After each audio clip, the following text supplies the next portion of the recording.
प्यार से कहना धन्यकार जी। सत्संगत जी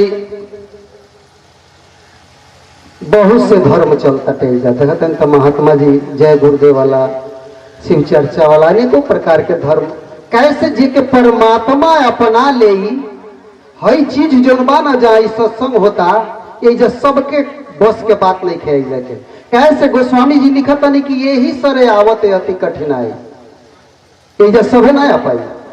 सत्संग जी हमन के काहे खातिर आयल बनी जा एक ग्राम सभा के जे भी लोग एजा बैठल बा ये सबके बतावे के कि हमन के परमात्मा के देखले बनी जा।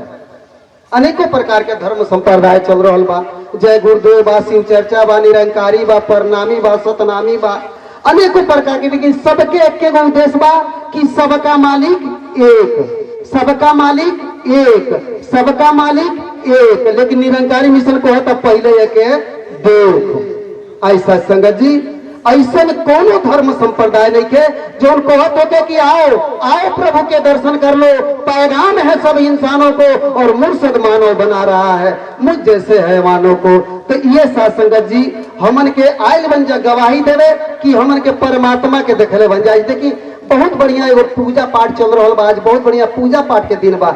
आज बहने लोग करवा चौथ भूखत नहीं जा करवा चौथ के पर्व बाज तो आओ सत्संगत जी तो हमन के गवाही देवे आयल बन जाए ग्राम सभा में इतना दूर से जिला कुशीनगर से चल के कि हमन के परमात्मा के देखले बानी जा हमन के जितना पूजा पाठ बा ई सब देख के करतन जा। कैसे कि लिखल गया बा कि जानकर पहले प्रभु को बाद में करिए भजन सिर्फ यही रास्ता है जीव के कल्याण का। तो ये एक आध्यात्मिक विचारधारा अपने आत्मा में सोचे के बा कि हम के पूजतानी अब का पूजतानी ई जानल जरूरी बा। सत्संगत जी एक छोटी सी रचना से आप जी के बताई कि हम का पूजतन या संसार के का पूजे के चाहिए। अरे के करा के पूजता अरे बनी के पूजरिया हो समझ में तो हरे आई ये जानल जरूरी ना महाराज हम के कर पूजा करता नहीं। अरे के करा के पूजता बनी के पूजरिया हो समझ में तो हरे आई अब बुआ होई बनी रंगरिया समझ में तो हरे आई बबुआ होई बनी रंगरिया हो समझ में तो हरे आई।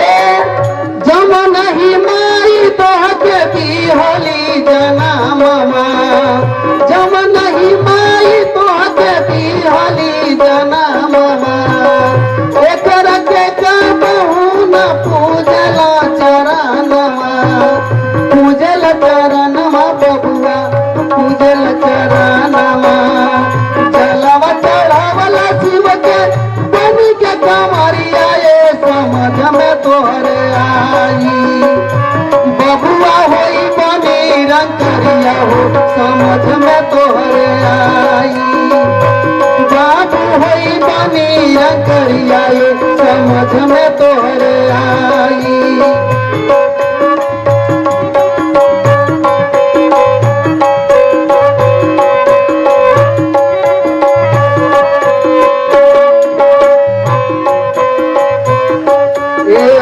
आखिरी में माई के पछिया छुआवेला आखिरी में माई के पछिया छुआवेला पछिया धरा के बोए तारनी हेलावेला तारनी हेलावा बोए तारनी हेलावेला।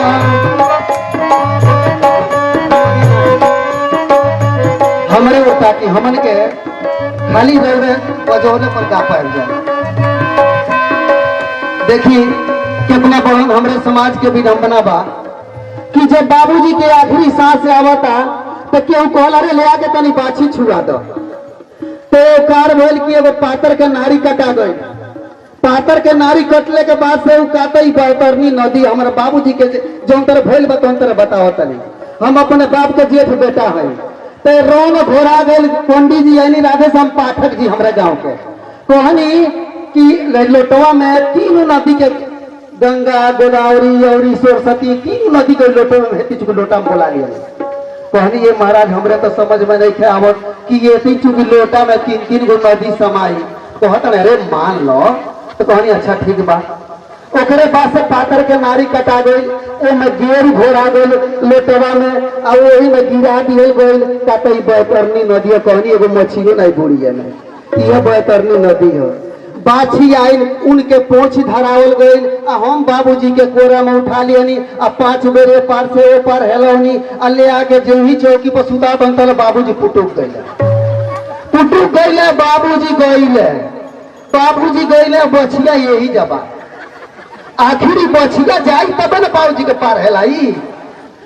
8-10 बिया ने बछिया यही जब बिया दिया, अब बाबूजी गईले आखिर जाई तब ले घाटवा पर बैठ के अगरल हिया का तब बछिया छुआ के बोए तारानी हेलावला।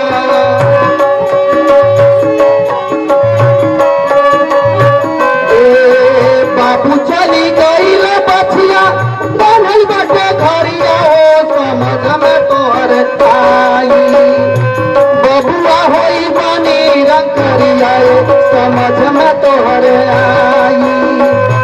बबुआ होई बनी रंगरिया हो समझ में तोहर आई।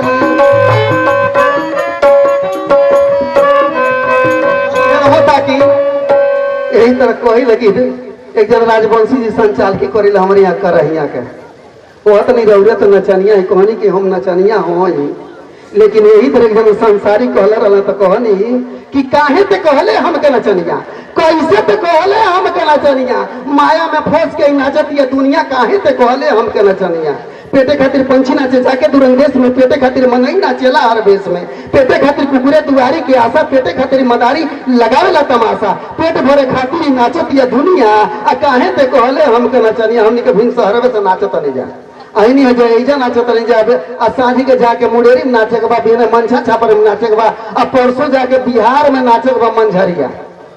तो देश खातिर गांधी नाचे और आतंकवादी नाचे, देवी और देवता भी बनने नचनिया।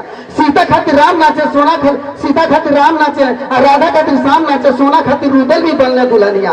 अब भक्ति में मीरा नाचे बन के जोगिनिया। आ काहे ते कहले हमके नचनिया, तूड़ दे फपेला ऐसा कोई दिला नचनिया। तो यही तरह तनी हमरो लिए ताकल कर जा। तो बाबूजी चल गए, ओकरे बाद से हम बाबूजी के ले आके फूक ताप दियानी। अब देखी कितना बड़न हमारे हिंदू समाज में विडंबना बा। हम बाबूजी के फूक ताप दियानी, आगे अपने हाथे हम दियानी, हम खोरी खोरी के जरौनी तो छुटी के वह हमके लागे चाहिए। हम छौकर पधारल सब ढकेला तनी पूरी पकौड़ी, आज कुछ नहीं के कहले ओकर छुटिका लागल बाबू, नून तेल हल्दी मसाला सब बरावत है रे हिंदू समाज के विडंबना। ओकरे बाद से का भइल, अरे अजना में बाबूजी के सेजिया सजावला।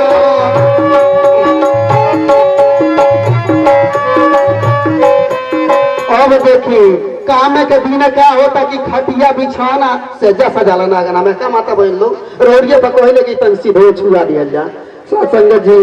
तो मेरे पास से खटिया बिछौना तोशक तकिया मच्छरदानी गद्दा, अगर बाबूजी सूरती खाते तो नया चुनौती में सूरतियों दियाला, कोई सेजवा पर न दियाला।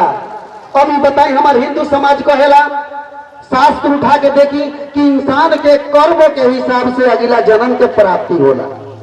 अब ये बताई हे हजूर, तनी सोची, तनी अपने दिमाग के इस्तेमाल करी। ई निरंकारी मिशन आध्यात्मिक विचारधारा हो, एक गद्दी खातिर झगड़ा ना होला। ई जौन बात तन गुरु कहेला कि पहले अपने ले बना लेला गद्दी तुरंत दे देला, अपने के पहचान करा के तुरंत गद्दी दे दे। तो जब सब कुछ हमारे हिंदू धर्म कहता कि अगला जन्म हमन के इंसान के कर्म के हिसाब से मिलेला, अगर ये बताई और वो जन्म हमारे बाबूजी के अगला गधा के हो जा तो खटिया पर सुती है, मच्छरदानी लगाई है। अजब है हिंदू समाज के लोग, अजब विनम्रा बा। अरे दूसर के हुए जाला हम नहीं ना उधर जानते ना महाराज के ले जाला। अरे दूसर के हुए जाला साजल से दरियाए समझ में तो हर आई अब बुआ होई बनी रंतरिया समझ में तो हर आई बबुआ होई बनी रंतरिया हो समझ में तो हर आई। प्यार से कहना प्यारे हो कैसे जान कर पहले प्रभु को बाद में करिए भजन। प्यार से कहना धन्य का। सत्संग जी।